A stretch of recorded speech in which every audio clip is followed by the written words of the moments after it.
जो मैं आपको आज जो लेसन फर्स्ट है, चैप्टर फर्स्ट है, 3 क्वेश्चंस, उसका सेकंड पार्ट पढ़ा रही हूँ। The king turn round and saw a beard man running towards them. राजा ने घूम के देखा तो उसने देखा कि एक जो दाढ़ी वाला व्यक्ति है वो उनकी तरफ भाग के आ रहा है। His hands were pressed against his stomach. और उसने ये भी देखा राजा ने कि जो वो भागता हुआ जो व्यक्ति आ रहा है उसके हाथ हैं वो पेट को दबाए हुए हैं और वो भाग रहा है। From which blood was flowing, और जो हाथ दबा रखा है उसके नीचे से खून बह रहा है। When he reached the king he fainted and fell to the ground. और जब वो राजा के पास पहुंचा तो वो वहाँ पर गिर गया और गिरकर ग्राउंड पर जो वहाँ ज़मीन थी वहाँ पर गिर गया राजा के पास आके, और वहाँ पर आके बेहोश हो गया। The king and the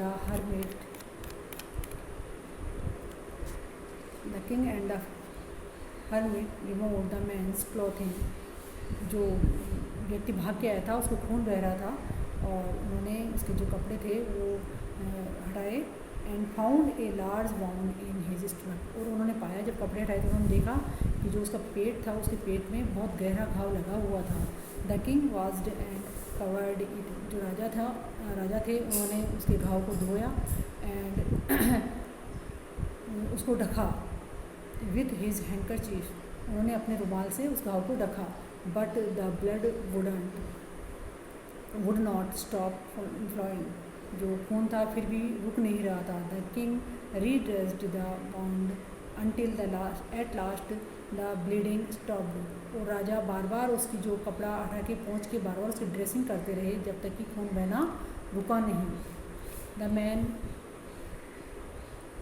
man felt better and asked for something to drink. और जब वो घायल व्यक्ति था उसको जब होश आया तो उसने अच्छा महसूस किया और उसने कुछ पीने के लिए मांगा। The king brought fresh water and gave it to him. जो राजा थे वो ताज़ा पानी उसके लिए लेके आए और उसे पीने के लिए दिया। By this time the sun had set. और जब ये समय चल रहा था, जब उसकी देखभाल कर रहे थे राजा, तो उतने समय में ही जो सनसेट था, जो सूर्यास्त था, वो हो चुका था। And the air was cool, और हवा ठंडी हो चुकी थी। The king with the hermits help carried the wounded man into the हट। जो राजा थे वो जो साधु थे, सन्यासी थे, उनकी सहायता से उस घायल व्यक्ति को अपनी झोपड़ी के अंदर लेके आए, हर्मिट की झोपड़ी के अंदर लेके आए। And led him on the bed. और उन्होंने वहाँ पर जो बेड था लगा हुआ था, वहाँ बेड झोपड़ी के अंदर उसके ऊपर उसको लेटा दिया। The man closed his eyes and ले क्वाइट। जो घायल व्यक्ति था उसने अपनी आंखें बंद करी और वो चुपचाप सो गया। The king tired by his walk. जो राजा थे वो भी सारे दिन से थक चुके थे। And the work he had done. और उन्होंने सारे दिन बहुत क्यारियाँ खोदने का कार्य किया था, इसलिए थक चुके थे। Lay down on the floor and slept through the night. और वो जैसे ही फर्श पर लेटे वहाँ पर पलंग के पास में, तो उन्हें भी सारी रात नींद आ गई और सारी रात वो सोते रहे। व्हेन ही अवॉक, जब वो जगे, it was several minutes before he could remember. तो उन्हें कुछ मिनट लगे इसको याद करने में कि वो कहाँ पर है। वेयर ही वाज, कि वह कहाँ पर है। And who the strength beard man lying on bed was. और जो ये अजनबी सा व्यक्ति है, जो दाढ़ी वाला व्यक्ति, वो कौन है, उनको समझने में थोड़ा समय लगा। Forgive me said the beard man in the week voice. कमज़ोर आवाज़ में उस घायल जो व्यक्ति था, दाढ़ी वाला व्यक्ति, उसने कहा कि मुझे माफ़ कर दो। वैन ही सा that the king was awake. जब उसने ये देखा कि राजा जग चुके हैं तो उसने बहुत ही कमज़ोर आवाज़ में कहा कि मुझे माफ़ कर दो। I do not know you and have do not to forgive for you for said the king. राजा ने कहा कि मैं तुम्हें जानता ही नहीं हूँ और मैं किस चीज़ के लिए तुम्हें माफ़ कर दूँ। यू डो नॉट नो मी, तुम मुझे नहीं जानते, आप मुझे नहीं जानते। बट आई नो यू, लेकिन मैं आपको जानता हूँ। I am that animal to your words, मैं आपका वो शत्रु हूँ who swore revenge on you, जिसने कि आपको मारने की कसम ली थी, बदला लेने की कसम ली थी। Because you put my brother to death क्योंकि आपने मेरे भाई को मार दिया था, मतलब सज़ा दी थी मरने की। एंड सेज्ड माई प्रॉपर्टी, और जो मेरी जो संपत्ति थी उसको आपने छीन लिया था। I knew you had gone alone to see, मैं जानता था कि आप ज़रूर आप मुझे ज़रूर अकेले मिलेंगे। That hermit and I made up my mind to kill you on your way home, और मैंने सोचा था कि आप हर्मिट के पास जा रहे हैं, मुझे पता पड़ गया था, और अब जब आप घर लौटेंगे तो आप अकेले होंगे। बट द डे पास्ड, लेकिन सारा दिन गुजर गया। And you did not return, लेकिन आप वापस घर की तरफ नहीं लौटे। So I left my hiding place, इसलिए मैंने जो अपनी छुपी हुई जगह थी वहाँ उसको छोड़ा, वहाँ से निकला बाहर में। And I came upon your body guard, और आपके जो बॉडी गार्ड था उसने मुझे देख लिया। हु रिकॉग्नाइज्ड मी, उसने मुझे पहचान लिया। एंड बाउंडेड मी, और मुझे घायल कर दिया। आई एस्केप्ड फ्रॉम हिम, मैं उससे तो बच गया। But I should have died, मैं मर जाता। If you had not dressed my pounds, यदि आप मेरे घाव को पहुँचते नहीं, सही नहीं करते, तो खून बहने से मैं मर चुका होता। I wished to kill you, और अब तक मैं मर चुका होता। And you have saved my life, आपने मेरी ज़िंदगी बचाई है। नाउ इफ़ आई लिव, यदि अब मैं आप जिंदा हूँ, I will serve you and your most faithful servant, और अब जब मुझे जीवन मिल गया है तो मैं आपके एक वफ़ादार, फेथफुल का मतलब यहाँ होता है वफ़ादार, सर्वेंट मीन्स नौकर, एक वफ़ादार नौकर की तरह मैं आपकी सारी ज़िंदगी सेवा करूँगा। And will order my sons to do the same, और मेरे जो पुत्र हैं उनको भी मैं ऐसा करने के लिए कहूँगा। फॉरगिव मी, मुझे माफ़ कर दो।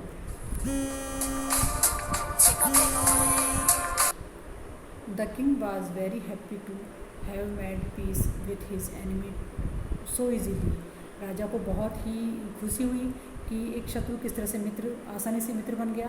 And to have won him over as a friend, और किस तरह से एक मित्र के रूप में सामने आ गया। He not only forget him, उन्होंने ना केवल उसको माफ़ कर दिया, but said he would send his servants and his own doctor to look after him, बल्कि उन्होंने कहा कि मैं जो आपकी देखभाल के लिए मेरे नौकर भेजूँगा, और अपना स्वयं का एक डॉक्टर भी भेजूँगा जो आपकी देखभाल करेगा। And the promised to give back the man his property, और उस आदमी को उसकी जो संपत्ति थी वो वापस लौटाने का राजा ने वादा किया। Living the wounded man, the king went out of the हट, और जो राजा थे वो उस घायल व्यक्ति को हट के अंदर या झोंपड़ी के अंदर छोड़ के ही बाहर निकले। And looked around for the hermit, साधु को, सन्यासी को ढूंढने लगे। बिफोर गोइंग अवे, जब वो थोड़ा चले, he wished once more the get answers,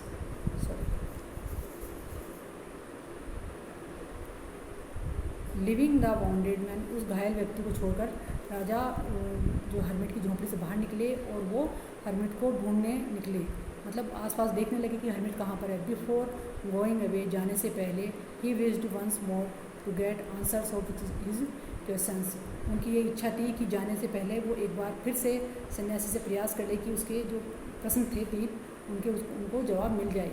the hermit was on his knees sowing seeds in the beds that had been dug the day before, और जो सन्यासी थे वो घुटनों के बल बैठकर उन क्यारियों में बीज बो रहे थे जो कि उन्होंने सारे दिन दोनों ने मिलकर खोदी थी। The king went up to the hermit and said, राजा हर्मिट के पास गए और बोले, फॉर द लास्ट टाइम, अब अंतिम बार मैं आपसे पूछता हूँ, आई बैग टू आंसर, मैं आपसे अपने प्रश्नों का उत्तर जानना चाहता हूँ। वाइस मैन, बुद्धिमान व्यक्ति, मैं आपसे अपने प्रश्नों को, जो 3 प्रश्न हैं उनका मैं उत्तर जानना चाहता हूँ। You have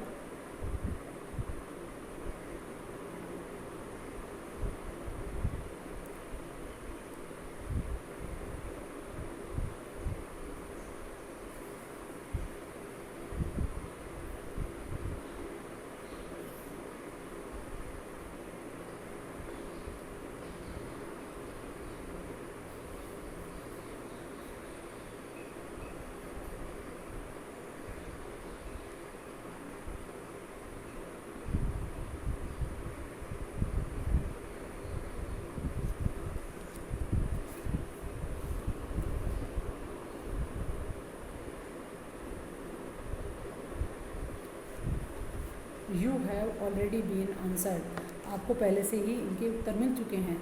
sad the hermit, hermit ने कहा। Still bending down to the ground, उन्होंने जो बीज बोले थे वो झुके हुए थे, झुके हुए ही बोला। And looked up at the king, और ऊपर नज़र करके राजा की तरफ देखा। As the stood before him, जो कि उनके पास में खड़े थे। How have I been answered, मुझे किस तरह से जवाब मिल गए। व्हाट डू यू मीन, आपका क्या अभिप्राय है। डू यू नॉट सी, क्या आपको पता नहीं है। रिप्लाइड द हर्मिट, जो सन्यासी थे उन्होंने जवाब दिया कि क्या आपको पता नहीं है कि आपको जवाब कैसे मिल गया। If you had not pitied me my weakness yesterday, यदि आप मेरी जो सहायता करने के लिए, पिटीड का मतलब बेटा यहाँ पर हो रहा है दया, यदि आपने मुझ पर दया, आपको मेरे पर दया नहीं आती, मेरी कमज़ोरी पर दया नहीं आती, तो आप मेरी सहायता नहीं करते। And had not dug these beds, और आप इन क्यारियों को खोदने में मेरी सहायता नहीं करते। You would have gone away, और आप यहाँ से जा चुके होते।